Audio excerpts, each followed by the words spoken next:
हमारी पृथ्वी पर एक समय पर इतने बड़े उड़ने वाले डायनासोर्स थे जिनका साइज एक बड़े वयस्क शेर के जितना था। समुद्र में 10 बड़ी टाइटैनिक शिप के जितनी मांसाहारी मछलियां थीं। पूरी धरती पर बड़े और भारी भरकम डायनासोर्स का कब्जा था। फिर आखिर उन्हें क्या हुआ? इस पृथ्वी के सबसे ताकतवर जीव कहाँ गायब हो गए और ऐसा होने की वजह क्या थी? डायनासोर्स का वो आखिरी दिन कैसा था?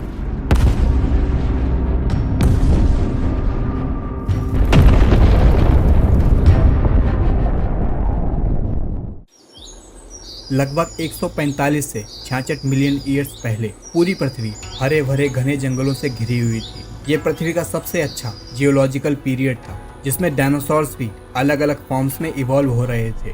शुरुआती एवोल्यूशन में पैंजिया नाम का महाद्वीप हुआ करता था। फिर समय के साथ पृथ्वी में टेक्टोनिक प्लेट के खिसकने के कारण ये महाद्वीप अलग अलग छोटे कॉन्टिनेंट्स में बंट गए और ये डायनासोर्स के एवोल्यूशन के लिए भी जरूरी था। एनवायरनमेंट के बदलने से डायनासोर्स की अलग अलग प्रजातियां इवॉल्व हो रही थीं। पूरी धरती पर नए ट्रॉपिकल प्लांट्स और स्पीशीज जन्म ले रही थीं। जियोग्राफिकली डायनासोर्स का ये काफी अच्छा वक्त चल रहा था। तभी लगभग 66 मिलियन ईयर्स पहले अचानक एक माउंट एवरेस्ट के साइज का एस्टेरॉयड मैक्सिको की खाड़ी में आ गिरा। उस दिन की शुरुआत एक आम खूबसूरत सनराइज के साथ हुई थी। डायनासोर्स के छोटे बच्चे समुद्र तट पर आपस में खेल रहे थे, लेकिन उन्हें नहीं पता था कि उनकी तरफ स्पेस से एक छोटे शहर के जितना एस्टेरॉयड 1,24,000 किलोमीटर प्रति घंटे की स्पीड से आ रहा है।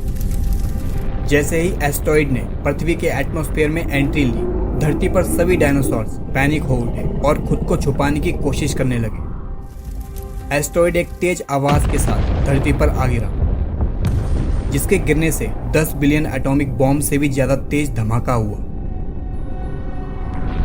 एक बड़ा आग का गोला बनाते हुए इस एस्टेरॉयड ने आसपास के सभी लिविंग स्पीशीज को नष्ट कर दिया।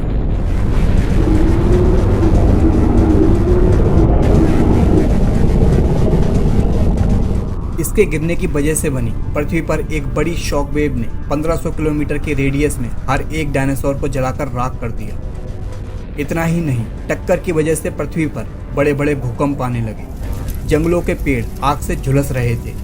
बड़ी बड़ी सुनामी लहरें समुद्र से उफान मार रही थीं। बचे हुए जंगलों में आग ने सब कुछ तबाह कर दिया। पूरी पृथ्वी धूल और जहरीली गैस से भर चुकी थी और जगह जगह ज्वालामुखी फट रहे थे। दिन प्रतिदिन पृथ्वी पर सब कुछ खत्म होता जा रहा था।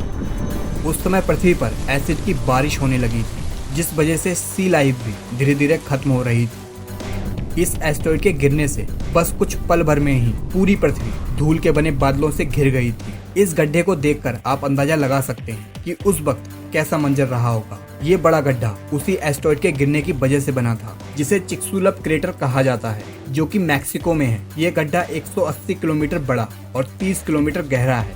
ये दुनिया का सबसे बड़ा एस्टेरॉयड के द्वारा बना हुआ क्रेटर है।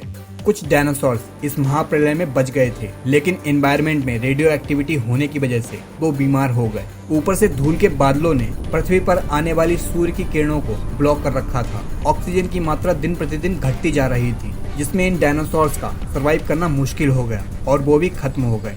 कुछ एक्सपर्ट्स का मानना है कि एस्टेरॉयड के गिरने से पृथ्वी पर लगभग 75% स्पीसीज खत्म हो गई थी और 25% स्पीसीज वो थी जो कि एक चूहे से भी छोटी थी, जो कि धरती के अंदर रहती थी। दोस्तों, पूरी पृथ्वी एक आग का गोला हुआ करती थी। पूरी पृथ्वी पर लावा का समंदर था, धूल और जहरीली गैस के बादल थे। लेकिन कैसे हजारों लाखों सालों में पृथ्वी का एनवायरनमेंट बदला और पानी में जैविक क्रियाओं के चलते इन बैक्टीरियाज ने जन्म लिया और सरवाइव करते हुए एवोल्यूशन के चलते खुद को विकसित जीव बनाया। हजारों करोड़ों सालों में डायनासोर्स विकसित हो पाए और बस पल भर में ही वो सारे के सारे नष्ट हो गए। दोस्तों, पृथ्वी के एवोल्यूशन पर हमने डिटेल वीडियो बनाया है, जिसका लिंक आपको डिस्क्रिप्शन में मिल जाएगा, उसको जरूर देखिएगा। इस महाप्रलय के बाद पृथ्वी का एनवायरनमेंट धीरे धीरे रिकवर हो रहा था। छोटे मैमल्स सरवाइव कर गए थे क्योंकि वो धरती के अंदर रहते थे और इन्हीं मैमल्स से हम हजारों सालों में विकसित हो पाए। पृथ्वी की स्पीसीज जो कि आज आप देख पा रहे हैं, वो 99% इन्हीं मैमल्स से इवॉल्व हो पाई है। आज हमारी पृथ्वी बहुत खूबसूरत है। हजारों जीव जंतु फल फूल रहे हैं। हरे भरे जंगल, ऊंचे ऊंचे पहाड़ और बर्फ से ढके एरियाज की वजह से पृथ्वी का एनवायरनमेंट संतुलित है। लेकिन कब तक? कमेंट में जरूर बताएं। वीडियो अच्छी लगी हो तो लाइक करें और चैनल को सब्सक्राइब कर लें। मिलते हैं नेक्स्ट वीडियो में।